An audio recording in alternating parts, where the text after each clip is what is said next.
2022 मध्ये राहुलजी अध्यक्ष म्हणून आपण काम केलं आणि त्यावेळेस तो कसोटीचा काळ होता। सुप्रीम कोर्टाने आपल्यावर महत्त्वाची जबाबदारी टाकली होती आणि मगाशी म्हटल्याप्रमाणे अगदी टॉपचे वकील इकडे यायचे, काय काय या सर्व कायद्याचा किस काढायचे आणि अशा परिस्थितीमध्ये याही वेळेत आपण अत्यंत सखोल अभ्यास करून सचोटीने आणि शांतपणे निर्णय दिला। किती दबाव आणला तरी सुद्धा आपण तोल ढळून न दिला, संयम आपण ठेवला आणि न्यायाचा काटा चुकीच्या बाजूला झुकत नाही हे दाखवून दिलं आणि तो आपण घेतलेला निर्णय तो योग्यच होता। कारण आता झालेल्या निवडणुकांमध्ये देखील जनतेने तोच न्याय दिला, आपण दिलेल्या न्यायाला अनुसरून।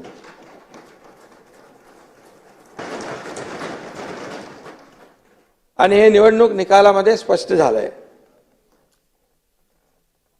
शिवसेना कुणाची त्याच्यावर आरोप प्रत्यारोप मला आठवतंय 2.5 वर्ष एकही दिवस असा नव्हता की सातत्याने पायरीवर बसून आरोपाच्या फैरी झडायच्या, कामकाजामध्ये सहभाग नाही आणि फक्त आरोप आणि आरोप, असा एकही दिवस गेला नाही।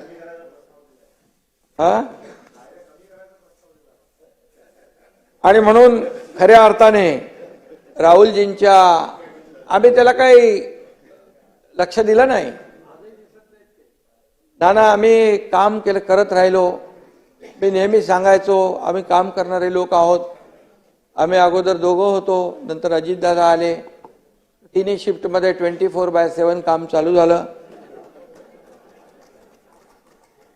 आणि काम एवढं वेगाने झालं आणि एवढे निर्णय गतिमान झाले की या निवडणुकीमध्ये जनतेने, नेहमी आम्ही सांगायचो या निवडणुकीत जनता कामाची पोचपावती देईल।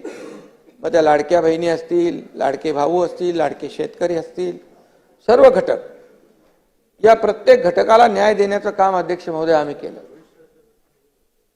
आणि आपण देखील रामशास्त्री प्रभूने बाण्याचा विजय आहे असं, म्हणजे आपण देखील अगदी रामशास्त्री प्रभूने यांच्या प्रमाणे काम केलं आणि त्यावेळेस आपण निर्णय दिला। आणि काही लोकांनी तर, वकील तर आले, पण काही लोकांनी एवढे आरोप केले आपल्यावर, काही त्यातले प्रवक्ते होते, काही विश्व प्रवक्ते होते, काही कुठले कुठले होते, काही भोंगे होते, सगळ्यांनीच आरोप केले आणि तरी सुद्धा आपण संयम ठेवला, आपण कोणाला घाबरलं नाहीत। म्हणून मी एकच सांगतो, कर नहीं त्याला डर, त्याला नाही डर, कर नहीं त्याला नाही डर, उसका नाम राहुल नार्वेकर।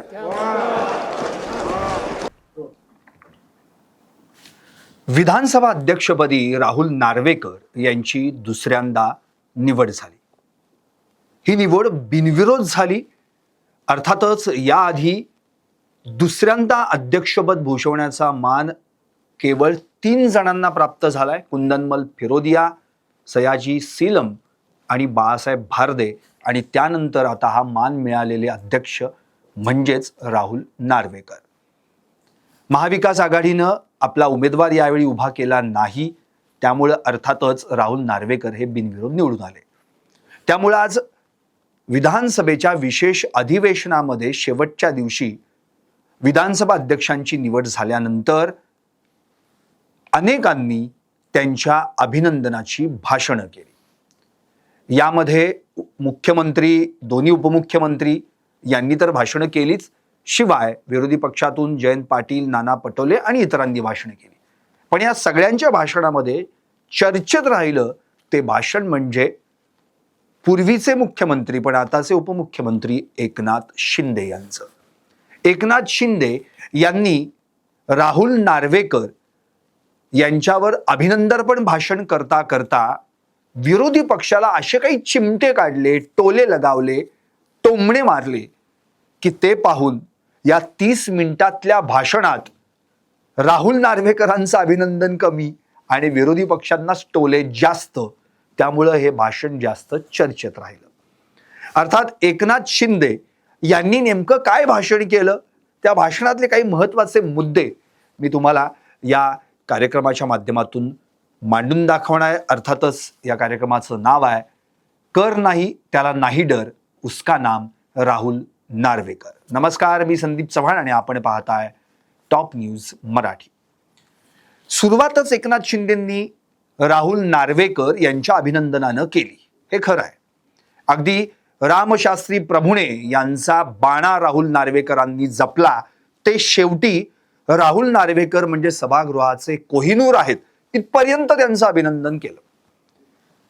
राहुल नार्वेकर हे सर्वात तरुण अध्यक्ष आहेत ही माहिती देतानाच ते ज्या साताऱ्याचे जावई आहेत, ते सातारा माझं मूळ गाव आहे हे देखील सांगायला एकनाथ शिंदे विसरले नाहीत.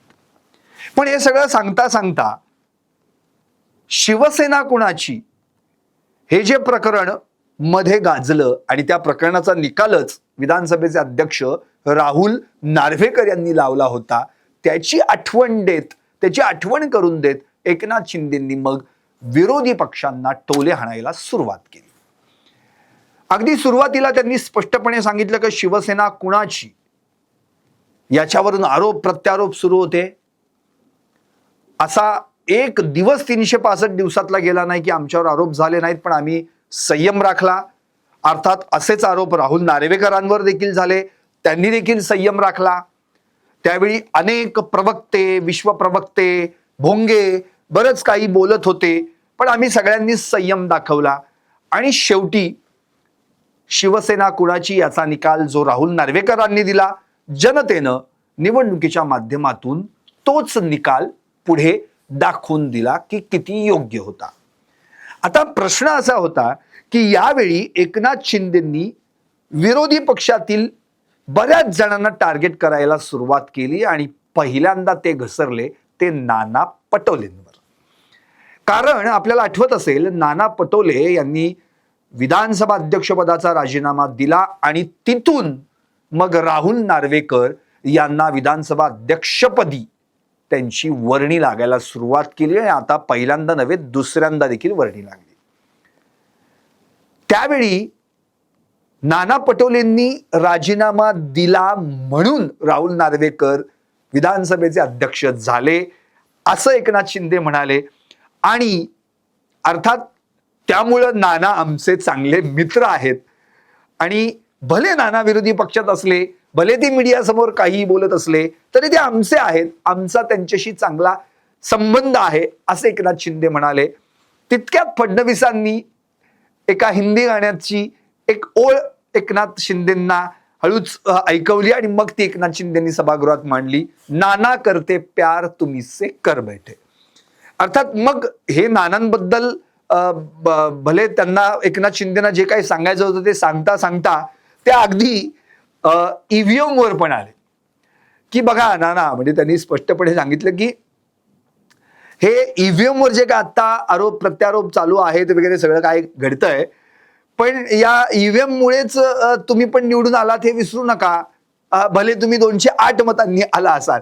म्हणजे त्यांनी अक्षरशः म्हणजे कसे टोमणे कुठे कसे अगदी शाल सुडीत मारता येतील तसा त्यांनी प्रयत्न केला. त्यावेळी अगदी विरोधकांनी थोडा आक्षेप पण घेतला, पण एकनाथ शिंदेंनी आपलं भाषण अर्थातच पुढे कंटिन्यू ठेवलं. म्हणजे आता ते एकनाथ शिंदे म्हणाले की आता तुम्ही आमच्यावर ईव्हीएमचं वगैरे आरोप करता, असं तसं बरंच काही काय ते बोलले. पण मग लोकसभेच्या वेळी काय झालं होतं, लोकसभेला महायुतीला 2,48,00,000 अँड समथिंग इतकी मतं मिळाली आणि मवियाला म्हणजे महाविकास आघाडीला 2,50,00,000 अँड समथिंग इतकी मतं मिळाली. मग तुमच्या जागा आल्या होत्या 31 आणि आमच्या जागा आल्या 17. मग त्यावेळी बॅलेट पेपर निवडणूक घ्या अशी मागणी का नाही केली? मग तेव्हा बॅलेट कुठे गेले? तेवढेच फडणवीस म्हणाले बॅलेट वाले सगळे बुलेटवर गेले. म्हणजे मुळात हा प्रश्न अगदी एकनाथ शिंदेंनी असं काही शाल जोडीतून टोमणे विरोधकांना मारायचा प्रयत्न केला, की अगदी काँग्रेस पक्षातल्याही बाकीच्या सगळ्या नेत्यांची त्यांनी टर खेचली. बघा जयंतराव, तुम्ही तर आहात, आता आलात, पण बाळासाहेब थोरात गेले, पृथ्वीराज बाबा गेले, मग अगदी थोडंफार इकडे तिकडे चर्चा सुरू झाल्यानंतर अगदी गेले म्हणजे सभागृहाबाहेर गेले, असं देखील त्यांनी वाक्य त्यावेळी उच्चारलं. आणि मग त्यानंतर नाना पटोले आहेत, भले का 208 मतांनी का असेल, म्हणजे कुठे टोमणा मारायचा हे त्यांनी बरोबर एकनाथ शिंदेने आपल्या भाषणामध्ये दाखवून दिलं. अगदी जितेंद्र आव्हाडांचं मताधिक्य दाखवलं, 96,000, स्वतःचं मताधिक्य सांगितलं 1.25 लाख, प्रताप सरनाईकांचं मताधिक्य सांगितलं 1 लाख, आणि नाना तुमचं 208 म्हणजे 208 असं देखील 208 असं देखील ते म्हणाले.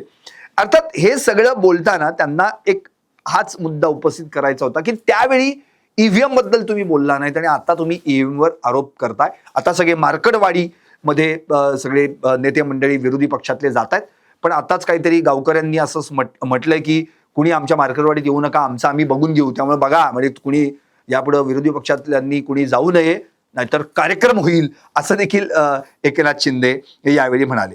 अर्थात हा सगळा जो काही एकंदरीत एकनाथ शिंदेंनी राहुल नार्वेकरांचं अभिनंदन करता करता विरोधकांना जे काही टोले हाणले ते अक्षरशः बघण्यासारखे होते, ऐकण्यासारखे होते. त्यांची देहबोली, बॉडी लँग्वेज, त्यांचं ते सूचक हजरजबाबीपणा, या सगळ्याच गोष्टी.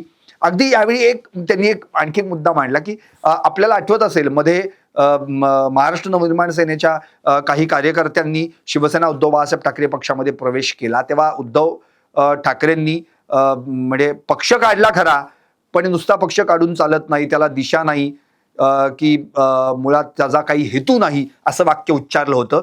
तेच वाक्य एकनाथ शिंदेंनी हेरलं आणि आपल्या भाषणातून उद्धव ठाकरेंना टोला मांडला. ते म्हणाले आता दिशा काय आणि हेतू काय तपासताय, ऑलरेडीच दुर्दशा झाली.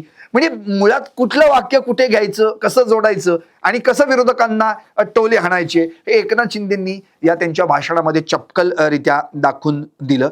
अर्थात एवढं सगळं होत असताना त्यांनी आणखी एक महत्वाचं वाक्य उच्चारलं, ते म्हणजे ज्यावेळी राहुल नार्वेकरांवर प्रचंड दडपण होतं, अक्षरशः मलाही टेन्शन होतं की बाबा निकाल काय लागतोय, शिवसेना कुणाची, पण मेरिट आमच्या बाजून होतं, त्यामुळे शेवटी आमच्याच बाजून निकाल लागणार असा विश्वास होता आणि शेवटी विधानसभा अध्यक्षांनी तोच निकाल दिला, आमच्या बाजूने निकाल लागला. अर्थात त्यावेळी राहुल नार्वेकरांवर बरेच आरोप झाले, पण राहुल नार्वेकरांबद्दल स्तुती सुमनं उधळताना त्यांनी एक ती म्हण देखील ऐकवली, कर नाही त्याला डर कशाला, आणि मग ती म्हण आपल्या अगदी नेहमीच्या शैलीत त्यांनी गुंडाळून दाखवली, कर नाही त्याला नाही डर, उसका नाम राहुल नार्वेकर. आणि मग सगळ्या सभागृहात हशा पिकला, आजूबाजूचे सगळेजण म्हणायला लागले वा रामदास आठवले. त्यावेळी लगेच तात्काळ त्याच्यावर हजरजबाबी म्हणून एक त्यांनी वाक्य म्हटलं, हा आता रामदास आठवलेंसोबत आमची युती झाली आहे ना. म्हणजे एकंदरीत एकनाथ शिंदेंनी जी काही हसत खेळत खेळीमेळीच्या वातावरणामध्ये त्यांचं जे भाषण केलं, या सगळ्यांच्या भाषणामध्ये हे भाषण निश्चितपणे लक्षात राहण्यासारखं होतं. अर्थात यावेळी त्यांनी आणखी काही महत्वाचे मुद्दे देखील उपस्थित केले. संविधानाच्या संदर्भामध्ये लोकसभेमध्ये जो काही फेक नरेटिव्ह सेट करण्यात आला आमच्या विरोधामुळे, त्यामुळे आम्हाला फटका बसला त्याचा. पण गेली 50-60 वर्षामध्ये कधी संविधान दिन साजरा झाला का? पण 2014ला मोदी पंतप्रधान बनले आणि 2015ला त्यांनी संविधान दिन साजरा केला. त्यामुळं बाबासाहेब आंबेडकरांचं जे संविधान आहे, जब तक सूरज चांद रहेगा तब तक बाबासाहेब का संविधान बरकरार रहेगा, असं त्यांनी या ठिकाणी म्हटलं. आणि लवकरच तालुकानिहाय, जिल्हानिहाय पातळीवर संविधान मंदिरं देखील उभारण्यात येतील, असं देखील त्यांनी या ठिकाणी सांगितलं. अर्थात हे सगळं सांगताना प्रत्येक वेळी कुठे ना कुठेतरी विरोधी पक्षाला चिमटे काढ, टोले हाण, टोमणे लगाव, या सगळ्या गोष्टींची त्यांनी अक्षरशः एक त्यांना हवी तशी मांडणी त्यांनी यामध्ये केली, पेरणी केली आणि विधानसभा अध्यक्षांचं कौतुक देखील केलं, अभिनंदन केलं. आणि अगदी शेवटी ते सभागृहाचे कोहिनूर आहेत असं म्हटलं. त्यात फडणवीसांनी आधी लगेच एक तात्काळ वाक्य जोडलं की त्यांची चमक दिसतीये म्हणून. आणि या सगळ्या गोष्टींचा जर विचार केला तर शेवटी त्याने एक वाक्य म्हटलं की सत्ताधारी असो वा विरोधी पक्ष योग्य न्याय देतील विधानसभा अध्यक्ष. म्हणजे या संपूर्ण भाषणाचा जर विचार केला तर कुठे चिमटे, कुठे टोले, कुठे अगदी टोमणे, पण हे करता करता राहुल नार्वेकरांचं त्यांनी कौतुक देखील, अभिनंदन देखील तितक्याच चांगल्या पद्धतीने केलं. आता थोडक्यात एकनाथ शिंदेची भाषण शैली जर आपण पाहिली तर याच्या आधीची भाषणं जी होती त्यात आता आणखी ते पटाईत झालेले आहेत, चांगल्या रीतीनं भाषणं करायला लागलेले आहेत आणि तात्काळ त्यावेळी त्यांना ते सुचणं, हजरजबाबी एखादं वाक्य लोकांपर्यंत मांडणं, अगदी म्हणजे पूर्वी आम्ही दोघंच होतो बघा, म्हणजे राहुल नार्वेकरांतर ते एक संदर्भ देताना ते म्हणाले की देवेंद्र फडणवीस तर म्हणून गेले होते मी पुन्हा येईन आणि त्यांनी ते करून दाखवलं, ते आले देखील. राहुल नार्वेकर मात्र कधीच म्हणाले नव्हते मी पुन्हा येईन, पण ते 5 वर्षांनी पुन्हा आले. आणि मी पण म्हणालो होतो, आठवतंय का, जेव्हा मी आणि फक्त देवेंद्र फडणवीस होतो तेव्हा म्हणालो होतो की 200+ जागा आणून दाखवू, नाहीतर मी शेती करायला जाईन. बघा आम्ही आता दादा पण आमच्या बाजूला आले, त्यामुळे बोनस मिळाला आणि 237 पर्यंत आम्ही गेलो. अर्थात या सगळ्या गोष्टी एकनाथ शिंदेंनी अगदी प्रॉपर वेनी व्यवस्थितरित्या मांडून सभागृहातलं वातावरण हसत खेळत ठेवून आपल्याला जे काय हवंय ते लोकांपर्यंत सभागृहाच्या माध्यमातून मांडण्याचा प्रयत्न केला. थोडक्यात आजच्या सगळ्या भाषणांचा जर विचार केला तर एकनाथ शिंदेंचं भाषण हे निश्चितपणे लक्षात राहण्यासारखं, योग्यरित्या चपकल, विरोधकांना टोमणे देणारं, पण राहुल नार्वेकरांचं अभिनंदन करणारं हे नक्कीच पाहायला मिळालं. अर्थात आता भविष्यात काय होणार आहे हा प्रश्न वेगळा, कारण की आता विरोधी पक्षनेतेपदी नेमणूक होणार का कुणाची तरी विरोधी पक्षातली, हे देखील पाहावं लागेल. कारण की विरोधी पक्षाकडे 10% जेवढ्या जागा असतात त्याच्या 10% तरी जागा असायला हव्यात. अर्थात तेवढ्या जागा एका पक्षाकडे नाहीयेत, 29 जागा कोणत्याच पक्षाला मिळालेल्या नाहीयेत. त्यामुळे आता यावर असीम सरोदे जे प्रसिद्ध कायदेतज्ञ आहेत यांनी देखील म्हटलेलं आहे की आपल्याला आठवत असेल की मुळातच याच्या आधी देखील महाराष्ट्रानं ही संविधानिक कायद्याची भूमिका जपलेली आहे. संविधानाच्या माध्यमातून विरोधी पक्षाला देखील न्याय दिलेला आहे. दिबा पाटील असतील, मृणाल गोरे असतील, त्यांच्या देखील मतांचा टक्का कमी होता, तरी देखील त्यांना विरोधी पक्षनेतेपद त्यावेळी मिळालं होतं. अर्थात आता नेमकं त्यावेळी काँग्रेसला 222 जागा असताना सुद्धा विरोधी पक्षनेतेपद विरोधी पक्षाला देण्यात आलं होतं. त्यामुळे आता यावेळी देखील विरोधी पक्षनेता असणार की नसणार हे महाराष्ट्राला लवकरच कळणार आहे. पाहत रहा टॉप न्यूज मराठी, आपला महाराष्ट्र आपली बात. टूर्स अँड ट्रॅव्हल्स विश्वातील एक विश्वसनीय नाव मँगो हॉलिडेज घेऊन आले आहेत धम्माल फॉरेन टूर्स खास तुमच्यासाठी. एक्झॉटिक युरोप 17 रात्री 18 दिवस, साऊथ आफ्रिकन सफारी 9 रात्री 10 दिवस, नॉर्दर्न लाईट्स 8 रात्री 9 दिवस, दुबई अबुधाबी 5 रात्री 6 दिवस, व्हिएतनाम कंबोडिया 8 रात्री 9 दिवस. तर आजच आपली सीट बुक करा आणि आपल्या फॉरेन टूर्स मेमोरेबल करा. मँगो हॉलिडेज म्हणजेच अविस्मरणीय सहलीचा अनुभव. मँगो हॉलिडेज, चौथा मजला, स्वोजस कॅपिटल अतिथी रेस्टॉरंटच्या वर, लॉ कॉलेज रस्ता, पुणे 4. संपर्क पुणे 83 839 505 किंवा 80 80 81 74 54. मुंबई 83 839 503 किंवा 96 53 18 74 78. Come on guys, hurry up. यार सुन ना, एक ब्रेक ले लेते हैं. Guys, I'm telling you, तुम लोगों को सही से ट्रैकिंग नहीं आता. But that's okay, you can learn. रोज का ढक्कन देना. ये रेड वाला है, सही वाला देना. अबे ढक्कन, पहले तो सही पानी पीना.